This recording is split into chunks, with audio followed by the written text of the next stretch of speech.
Hello everyone, यहाँ पर हमें इस पर्टिकुलर गिवन इक्वेशंस के नंबर ऑफ सॉल्यूशंस निकालने हैं। तो हम यहाँ पर मोड एक्स को क्या पुट कर सकते हैं, mod x equals to t put कर सकते हैं। You need to remember mod x equals to t always greater than equals to zero.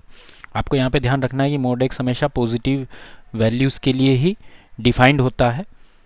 Mode का आउटपुट हमेशा पॉजिटिव होता है ना, तो मोड कभी भी आउटपुट नेगेटिव नहीं देता है, मोड का आउटपुट हमेशा पॉजिटिव होता है। तो mod x equals to t होगा और टी की value greater than equals to zero होगी। और मोड का इनपुट नेगेटिव पॉजिटिव कुछ भी हो सकता है, लेकिन आउटपुट हमेशा मोड का पॉजिटिव होगा, है ना। तो यहाँ पर मोड एक्स को टी लिया मैंने, तो ये इक्वेशन मेरी कन्वर्ट हुई three t square minus three t plus two equals to zero. तो फैक्टराइज करने पर मुझे टी की दो वैल्यूज़ मिली, t equals to one, t equals to two. तो यहाँ पर टी इक्वस टू वन मतलब mod x equals to one, mod x equals to two आपको मिला है। तो आपको ये ध्यान रखना है कि मोड एक्स इक्वस टू के है, और k अगर आपका पॉजिटिव नंबर है तो x का वैल्यू प्लस माइनस k होता है। ये ध्यान रखना है कि मोड x अगर इक्वस टू k के इक्वल है और k का वैल्यू पॉजिटिव है तो x equals to plus minus k होता है। यानी कि मैं आपको बताना चाहूँगा कि यहाँ पर mod x equals to one का क्या, x की क्या क्या वैल्यूज़ होगी जिसके लिए मोड x वन होगा।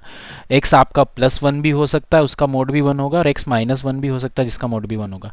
Similarly mod x equals to two है तो x क्या क्या होगा जिसका मोड ऑफ x टू होगा, तो x प्लस टू होगा, उसका मोड x भी टू होगा, और मोड ऑफ माइनस टू भी क्या होता है, वो भी टू होता है ना।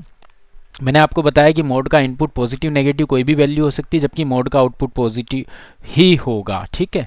तो यहाँ पर mod x equals to one के सॉल्यूशंस हो जाएंगे x equals to plus minus one, x equals to plus minus one, और यहाँ पर mod x equals to two के सॉल्यूशंस हो जाएंगे x equals to plus minus two. तो टोटल नंबर ऑफ सॉल्यूशंस हमें यहाँ पे कितने मिले, total solutions, total number of solutions, that is total number of solutions are 4. So hope you got this. Thank you and wish you all the best.